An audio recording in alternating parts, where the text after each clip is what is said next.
نحمده ونصلي على رسوله الكريم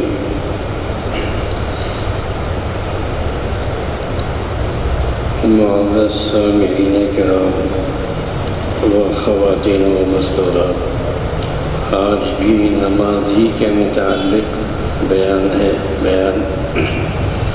آج کا موضوع بھی نماز ہی ہے، نماز سے عشق، نماز سے تعلق، نماز کی اہمیت، اور پھر اس کے بعد نماز کا طریقہ کہ مسنون طریقے کے مطابق جو جناب رسول اللہ صلی اللہ علیہ وسلم نے تعلیم دی ہے اپنے اصحاب کو، اور اصحاب نے اپنے اصحاب کو، اور ان اصحاب نے اپنے اصحاب کو، جو توارث سے تسلسل کے ساتھ روایات چلی آ رہی ہے، اس روایت کے مطابق ہمیں آپ کو اللہ کے دربار میں کھڑے ہونا چاہیے۔ نماز کی اہمیت کا اندازہ اس سے لگائیے کہ سیدنا فاروق اعظم سے زیادہ دین کا کام کرنے والا کون ہوگا؟ ان سے بڑا سیاست کا علم بردار کون ہوگا؟ ان سے بڑا داعی، ان سے بڑا مبلغ کون ہوگا؟ لیکن وہ اپنے تمام فرما رواؤں کو باقاعدہ یہ سرکاری فرمان جاری کر رہے ہیں کہ میرے نزدیک تمہارے سب کاموں میں سب سے زیادہ اہم چیز نماز ہے۔ اگر تم نے اس کی حفاظت کی تو تمہارے اور کام بھی درست ہوں گے، اور اگر تم نے اس کو ضائع کر دیا تو تمہارے اور بھی کام خراب ہوں گے۔ فمن ضيعها فهو اضيع لما سواها، یہ سیدنا فاروق اعظم کے اصل عربی میں الفاظ ہیں، یہ اس کا ترجمہ ہے۔ لہذا تم اپنے آپ کو دوسری قوموں پر قیاس مت کرو،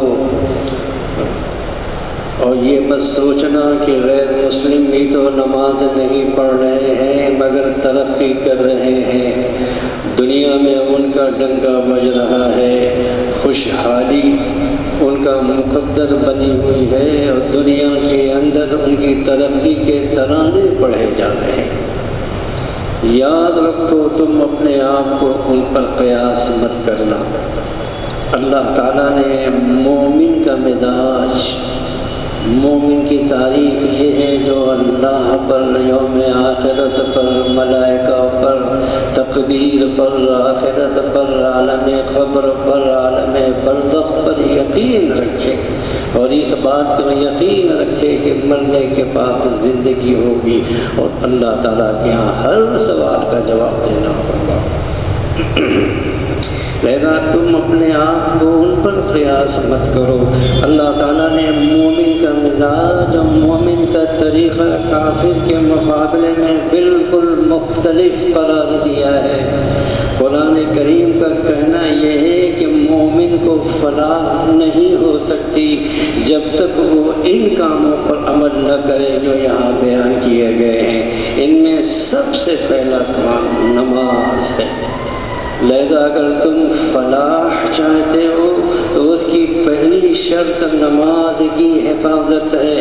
پھر یہاں پر یہ نہیں فرمایا کہ وہ لوگ جو فلاح پائیں گے جو نماز پڑھتے ہیں، بلکہ یہ فرمایا کہ وہ مومن فلاح پائیں گے جو اپنی نماز میں خشوع اختیار کرنے والے ہیں۔ ذرا 18ویں پارے کی سب سے پہلی آیت کھولیے، اتنا تو آپ بھی پڑھ لیں گے کہ قد افلح المؤمنون الذین هم فی صلاتهم خاشعون، فلاح پانے والے وہ مومن ہیں جو اپنی نمازوں میں خشوع اختیار کرتے ہیں۔ ذرا ترجمہ بھی تو دیکھ لیا کیجیے۔ لہذا اگر تم فلاح چاہتے ہو تو اپنی نماز میں خشوع کو اختیار کرو۔ خشوع کا کیا مطلب ہے اس کو اچھی طرح سے سمجھ لیجیے۔ اللہ تعالیٰ اپنے فضل و کرم سے ہم سب کو خشوع عطا فرما دے۔ دیکھیے 2 لفظ ہیں، آپ نے اردو زبان میں بھی سنا ہوگا، خشوع اور خضوع۔ یہ بہت سنا ہوگا، مفسرین کی زبان میں بھی سنا ہوگا، کتابوں میں بھی پڑھا ہوگا، بہت سے اردو بولنے والے بولتے بھی ہیں۔ ایک خشوع، دوسرا خضوع۔ چنانچہ کہا جاتا ہے کہ فلاں نے بڑے خشوع و خضوع کے ساتھ نماز پڑھی۔ خشوع شین سے ہے اور خضوع میں ذات ہے، دونوں کے معنی میں تھوڑا سا فرق ہے۔ خضوع کے معنی ہے جسم کو اللہ تعالیٰ کے آگے جھکا دینا، یعنی جب نماز میں کھڑے ہوئے تو جسم کو اللہ جل شانہ کے آگے جھکا دیا۔ جسم کو جھکا دینے کا مطلب یہ ہے کہ جب نماز میں کھڑے ہوئے تو تمام آداب کا لحاظ رکھتے ہوئے کھڑے ہوئے، رکوع کیا تو اس کے آداب کے ساتھ رکوع کیا، سجدہ کیا تو اس کے آداب کے ساتھ سجدہ کیا، گویا کہ اپنے ظاہری اعضاء کو اللہ تعالیٰ کے سامنے جھکا دینا، یہ معنی ہے خضوع کے۔ لہذا خضوع کا تقاضا یہ ہے کہ جب آدمی نماز میں کھڑا ہو تو اس کے تمام اعضاء ساکن ہوں اور ساکت ہوں اور ان کے اندر حرکت نہ ہو۔ اللہ رب العزت کا کلام پاک میں ارشاد ہے وَقُومُوا لِلَّهِ قَانِتِينَ، اے مسلمانوں نماز میں لیے اللہ تعالیٰ کے لیے کھڑے ہو تو قانت بن کر کے کھڑے ہو۔ قانت کے معنی ہے سکون کے ساتھ کھڑا ہونا۔ لہذا نماز میں بلا وجہ اپنے جسم کو ہلانا، بلا وجہ بار بار ہاتھ اٹھا کر اپنے جسم کو یا سر کو کھجانا، کپڑے کو درست کرنا، کپڑے کو کھیلنا، دامنوں سے کھیلنا، یہ سب خضوع کے خلاف ہے۔ کچھ لوگوں کی تو عادت پڑ جاتی ہے بلا وجہ، یہ عادت پڑ جاتی ہے کھجانے کی، سر کھجانے کی، کپڑوں سے کھیلنے کی۔ فقہائے کرام نے یہاں تک لکھا ہے، یہ سمجھیے کہ اگر کوئی شخص نماز کے ایک رکن مثلا قیام میں 3 مرتبہ بار بار بلا ضرورت اپنے ہاتھ کو حرکت دے کر کوئی کام کرے گا تو اس کی نماز ہی ٹوٹ جائے گی، اور اگر 3 مرتبہ سے کم کیا تو نماز تو نہیں ٹوٹے گی، لیکن نماز کی جو شان ہے اور جو مسنون طریقہ ہے وہ حاصل نہیں ہوگی اور نماز کی برکت حاصل نہیں ہوگی۔ آج کل ہماری نمازوں میں یہ خرابی کثرت سے پائی جاتی ہے کہ جب نماز میں کھڑے ہوتے ہیں تو اپنے جسم کو بلا وجہ حرکت دیتے ہیں۔ کچھ لوگ تو جھومتے ہیں، کبھی دائیں کبھی بائیں، کبھی دائیں کبھی بائیں۔ یہ بلا وجہ حرکت دینا یہ خضوع کے خلاف ہے اور سنت کے نماز کے آداب کے خلاف ہے۔ جب تم نماز میں کھڑے جب بندہ نماز میں کھڑا ہوتا ہے تو اللہ تعالیٰ کے دربار میں کھڑا ہوتا ہے۔ اگر کسی سربراہ مملکت کا دربار ہو اور اس دربار میں پریڈ ہو رہی ہو تو اس پریڈ میں جو شریک ہوتا ہے وہ پریڈ کے آداب کی پوری پابندی کے ساتھ کھڑا ہوتا ہے۔ وہ یہ نہیں کرتا کہ کبھی سر کھجا رہا ہے اور کبھی ہاتھ کھجا رہا ہے، کبھی کپڑے درست کر رہا ہے، کیونکہ کسی بادشاہ کے دربار میں یہ حرکتیں نہیں کی جاتی۔ پریڈ کی بات آئی، میں ایک واقعہ بتا دوں۔ کرنل محمد خان نے اپنی پریڈ کا واقعہ لکھا ہے کہ پریڈ کے دوران میں اپنے آفیسر کے سامنے کھڑا تھا اور ایک مکھی میرے ناک پر بیٹھ گئی۔ اس وقت دنیا کی سب سے بڑی خواہش تھی کہ میں مکھی کو اپنے ہاتھ سے ہٹا دوں، لیکن میں ایسا کر نہیں سکتا تھا کیونکہ مجھ کو پنشمنٹ ہو جاتی۔ کیوں؟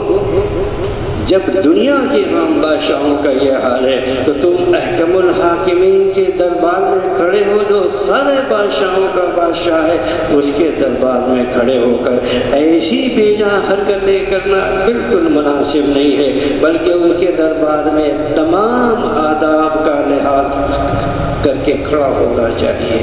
حضرت عبداللہ بن مبارک رحمہم اللہ اپنے وقت کے بڑے محدث ہیں اور بہت ہی خصوصیتوں کے انسان ہیں۔ روایات میں آتا ہے کہ گرمی کے موسم میں رات کے وقت اپنے گھر کی چھت پر تہجد کی نماز پڑھا کرتے تھے۔ ان کے پڑوسی ان کو دیکھ کر کہا کرتے تھے کہ ایسا معلوم ہوتا ہے کہ جیسے چھت پر کوئی لکڑی کھڑی ہوئی ہے جس میں کوئی حرکت نہیں ہوتی۔ لہذا جب اللہ تعالیٰ کے دربار میں کھڑے ہو تو قانت بن کر اپنے آپ کو اللہ تعالیٰ کے دربار میں حاضر سمجھ کر کے کھڑے ہو۔ نماز میں کھڑے ہونے کا جو مسنون طریقہ ہے اس کے مطابق کھڑا ہونا ہی خضوع ہے۔ بعض لوگ خضوع پر عمل کرتے ہوئے قیام کی حالت میں بہت جھک جاتے ہیں اور سینہ بھی جھکا لیتے ہیں۔ یہ طریقہ سنت کے خلاف ہے۔ سنت کا طریقہ یہ ہے کہ قیام کی حالت میں آدمی سیدھا کھڑا ہو اور گردن اس حد تک نیچی ہو کہ نگاہ سجدے کی جگہ پر ہو۔ اس سے زیادہ گردن کو جھکا لینا کہ تھوڑی سینے سے لگ جائے یہ سنت کے خلاف ہے۔ اور بلا وجہ نماز کے اندر حرکت کرنا بھی یہ خلاف سنت ہے۔ یاد آیا سیدنا فاروق اعظم جب نماز کھڑی ہوتی تھی صفوں کے دوران ایک چکر لگاتے تھے۔ ایک صاحب کو دیکھا کہ ضرورت سے زیادہ اپنی گردن جھکا کر کے مراقبے میں ہے۔ آپ نے فرمایا کہ گردن کو سیدھی کرو، انما التقوی ها هنا، تقوی دل کے اندر ہوتا ہے۔ آپ نے تنبیہ فرمائی۔ تو بلا وجہ نماز کے اندر حرکت کرنا بھی خلاف سنت ہے۔ ہاں اگر بہت زیادہ خارش ہو رہی ہو تو کھجانا جائز ہے، لیکن بلا وجہ حرکت کرنا یہ سنت کے خلاف ہے۔ بہرحال خضوع کے معنی ہے اپنے جسم کو اللہ تعالیٰ کے سامنے جھکا دینا۔ ایک لفظ جو سننی ہے اس کے بعد بات ختم ہو جاتی ہے۔ دوسرا لفظ ہے خشوع۔ اس کے معنی ہے دل کو اللہ تعالیٰ کے لیے جھکا لینا، اللہ تعالیٰ کے سامنے اپنے دل کو جھکا لینا، یعنی دل کو اللہ تعالیٰ کی طرف متوجہ کر لینا۔ دونوں کا مجموعہ خشوع اور خضوع کہلاتا ہے۔ اس لیے کہا جاتا ہے کہ نماز خشوع اور خضوع کے ساتھ پڑھو، کیونکہ یہ دونوں کام ضروری ہیں۔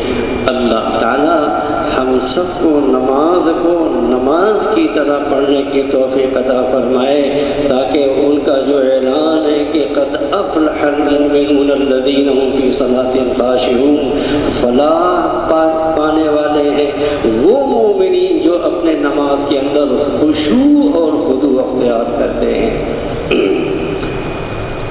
اقبال کا شعر ہے، وہ شعر پڑھ کے ختم کر دوں۔ تیرا دل تو ہے صنم آشنا، تجھے کیا ملے گا نماز میں۔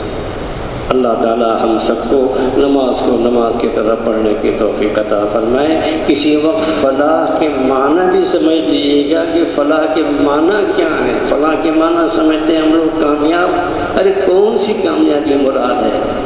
انشاءاللہ تعالیٰ پھر وقت ہو جائے گا زیادہ، آپ بھی تھکے ہوئے ہیں اور اس مجلس وقت ہو جاتی انشاءاللہ۔